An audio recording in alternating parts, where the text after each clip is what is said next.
Vice President Mike Pence spent much of his afternoon address to the nation's governors on Friday making sure they know how much Donald Trump loves them. But a majority of the state leaders gathered here this week spent much of their three-day summer meeting pretending the president doesn't exist. When a group of 7 Democratic governors stood in front of a cramped hotel meeting room Friday morning to decry the GOP's health care plan, for all 30 minutes they avoided saying the polarizing words Donald Trump. Just hours later, the independent governor of Alaska spent the better part of a conversation over a cup of coffee extolling the virtues of administration officials from Interior Secretary Ryan Zinke to EPA Administrator Scott Pruitt without ever mentioning the president by name. And in the halls of the Rhode Island Convention Center and surrounding hotels, Republican, Democratic, and independent governors alike flitted from meetings with their U.S. colleagues to sit-downs with their counterparts from Canada, Mexico and other foreign countries, aiming to patch up international relationships that Trump himself has threatened.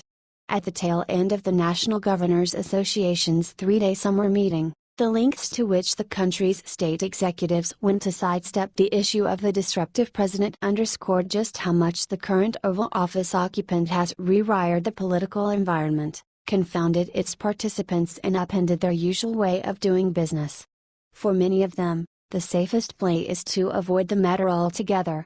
When I deal with all these governors here, Democrat or Republican, I'm not sure his name has even come up, said Virginia Democratic Governor Terry McAuliffe, the NGA chairman, who is mentioned as a prospective Trump challenger in 2020. You would think it would be a big topic of discussion. It's almost like he's a non-factor, no one's even talking about him. Neither the White House's most prominent allies nor its loudest detractors in governors' mansions made it to Rhode Island to begin with, significantly dampening what could have been a charged atmosphere. New Jersey's Chris Christie and Florida's Rick Scott, both close Republican Trump associates, skipped the meeting, as did frequent Trump critics like fellow Republican John Kasich of Ohio and Democrats Andrew Cuomo of New York, Jerry Brown of California, and Jay Inslee of Washington.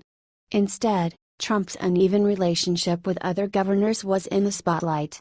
Few of the GOP governors supported him early in his 2016 campaign, but with 27 of the 38 governors' mansions up for grabs in 2018 held by Republicans, Trump casts a large shadow over the midterm election map.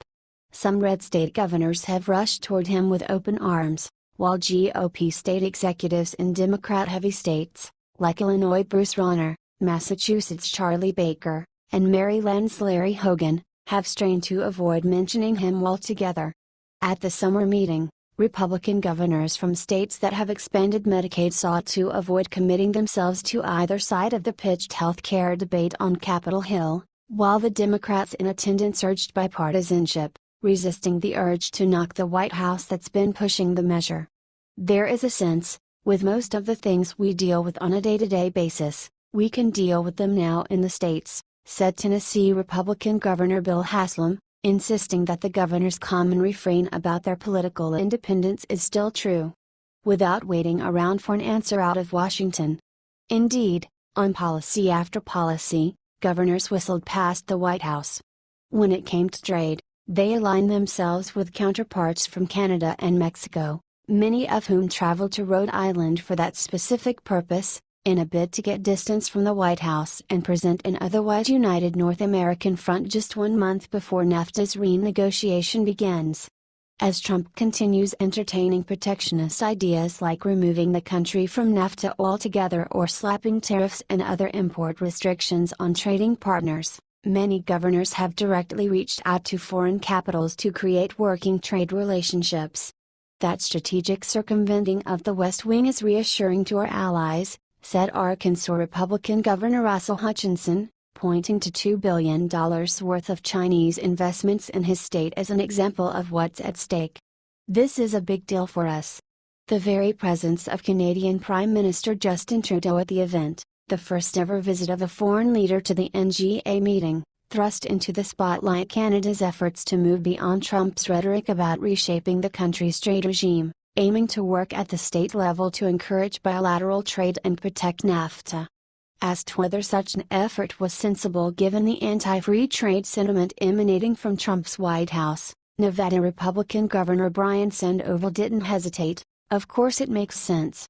It's a great opportunity," he said, "and it's an opportunity that we have just barely time."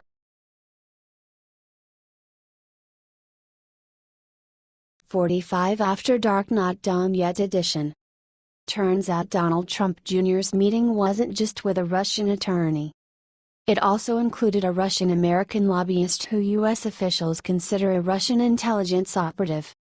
U.S. officials are examining what role Rinat Akhmetshin played in the now infamous meeting he attended with Trump Jr., Jared Kushner and Paul Manafort, Politico's Ollie Watkins reports.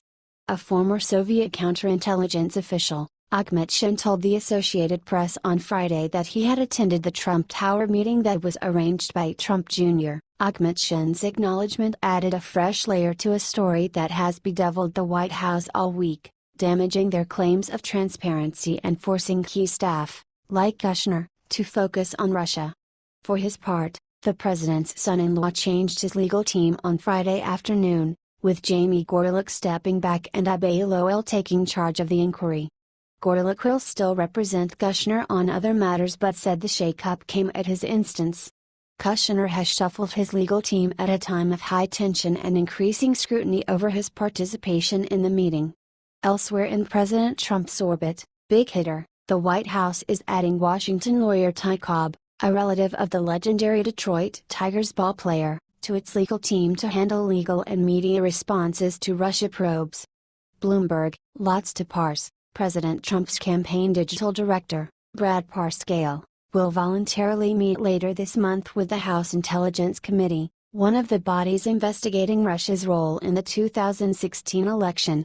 Lean Machine, President Trump badly trails both President Obama and President Bush when it comes to political appointees, leaving a slew of key posts unfilled. Bone to pick. After a Hawaii judge expanded the definition of what qualified as a bona fide relationship for those affected by President Trump's travel ban, Attorney General Jeff Sessions promised to appeal the ruling.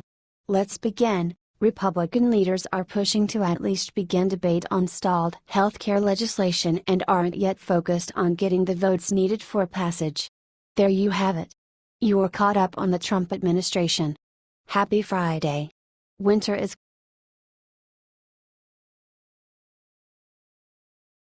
U.S. governors are wooed on NAFTA, by Canada and Mexico.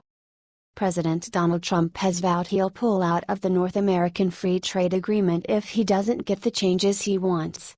So Canada and Mexico have found a workaround: reach out directly to U.S. governors, local lawmakers and industry leaders in a bid to save NAFTA. Canadian cabinet and parliament officials have held more than 170 meetings with senior U.S. officials in 23 states between Inauguration Day and the end of last month. They're focusing on big cities, coastal states, and Rust Belt towns throughout Michigan, Ohio and Pennsylvania with economies that rely on cross-border trade. And in Mexico, an extensive private sector effort has been underway pairing up major U.S. industry groups such as the Chamber of Commerce and the National Association of Manufacturers with their Mexican counterparts to ensure that organizations in both countries are on the same page. The goal is to box in the U.S. president with pressure from governors, mayors and business leaders to show how valuable NAFTA has been, state by state, district by district. The hope is that they can build groundswell of local support in the United States to pressure the Trump administration not to do anything radical to the 23-year-old trade agreement. The Office of the U.S. Trade Representative plans to reveal the Trump administration's NAFTA negotiating targets on Monday. With talks expected to begin 30 days after that, the preemptive efforts to line up American allies and spokespeople will aid in any defense against potential new barriers that the U.S. proposes. Canada has done a good job on the charm offensive, while Mexico has been involved in its own active engagement strategy, said international trade lawyer Dan Ujzo, who focuses on U.S. Canada bilateral relations. If all politics is local, all trade is personal, he added. Trade observers and experts on both sides of the border described an elaborate, targeted engagement effort that has involved sending various government officials and corporate executives to key congressional districts to highlight how many jobs NAFTA has created in the district, or what percentage of exports were sent to either Canada or Mexico. By collecting that data and making it readily available to governors and other regional or local representatives, Canada and Mexico are hoping to illustrate the various effects of any potential changes to NAFTA. For instance, they will be able to use the information to pinpoint which U.S. states or companies would be hit the hardest by, say, heightened tariffs or tighter rules of origin. Their working premise is that members of Congress are going to have strong opinions about NAFTA, said Scotty Greenwood, a senior advisor for the Canadian American Business Council. So the Government of Canada wants to make sure that, as members are forming their opinions, they have an appreciation for how integrated their economy is with Canada.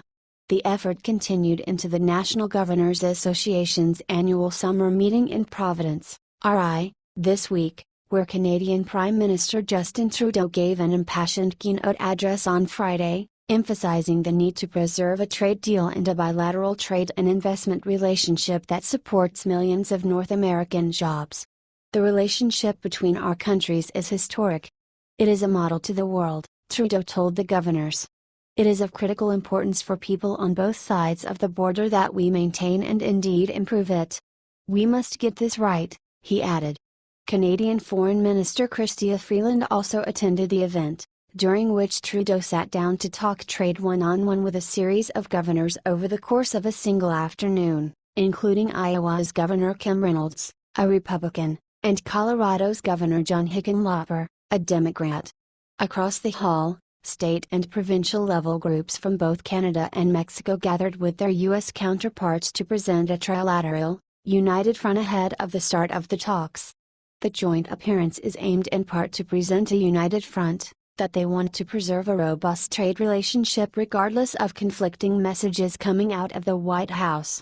The Rhode Island visit, plus ongoing state-level outreach from Ottawa, comes on top of continued discussions between the Prime Minister's office and the White House. Trudeau and Vice President Mike Pence sat for a bilateral meeting in Providence on Friday, which the Canadian leader described as a great discussion about our shared interests. One of the things that I've highlighted from the very beginning is that we understand that engaging in multiple layers and on multiple levels with the various elements of American government and the economy is extremely important, he added. The all-out charm offensive has been many months in the making. Trudeau has created war room inside the Prime Minister's office dedicated to bilateral issues. At the helm of that office is Brian Clough, who previously worked as Chief of Staff to Freeland when she served as Canada's Trade Minister. They're kind of adapting their staffing structure to be nimble enough to deal with a big NAFTA conversation, Greenwood said. Various Canadian premiers have also made visits to Washington, or, if they can't come themselves, have hired K-Street-type people to mind their interests and keep a close eye on the United States' evolving position on NAFTA, Ujzo said. Everybody's trying to read the tea leaves of the administration, he added. The other challenge for Canada and Mexico has been preparing their own set of offensive interests for renegotiation, which they have not revealed themselves. Moises Galak, a Mexico City-based businessman who leads private sector engagement with Mexico's government on trade issues, said his team had prepared by mapping out all potential objectives the U.S. might pursue by dividing policy areas into 3 buckets. Those include areas currently covered under NAFTA, those that had been negotiated in the Trans-Pacific Partnership, and those that administration officials have mentioned in passing but which do not fall into either category, such as ways to reduce the trade deficit. A team of analysts has then analyzed each bucket and prepared data and negotiating points to help them respond to potential U.S. proposals. With this matrix, basically you have most issues covered, Kalak said, estimating that at least 90% of whatever the U.S. might lay out in its negotiating objectives has already been analyzed by his team. Maybe some issues are not as in-depth as I think they're going to be, but we're ready for the negotiations. The preparation on both sides of the border comes as the embattled U.S. administration continues to navigate internal differences of opinion to sort out its own objectives. A document outlining the U. as his negotiating positions expected on Monday, mandated under trade legislation to be released at least 30 days before talks can begin, should give the most detailed indication yet of what the administration wants to see in NAFTA 2.0. But there has so far been disagreement over how narrow Trump might want the objectives to be. People in the administration are very nervous about the notion that he'll want them to put on the table U.S. negotiating objectives that are going to be impossible for Canada and Mexico to agree to, one Washington Trade Association source told Politico. There are going to be certain favorite ideas that the Peter Navarros and Steve Bannons of the world have that they want to use NAFTA for, and it's everything from going after value-added tax to what's an acceptable trade deficit, the source said, referring to two of Trump's more nationalistic advisors on trade. But those would be completely and totally non-starters.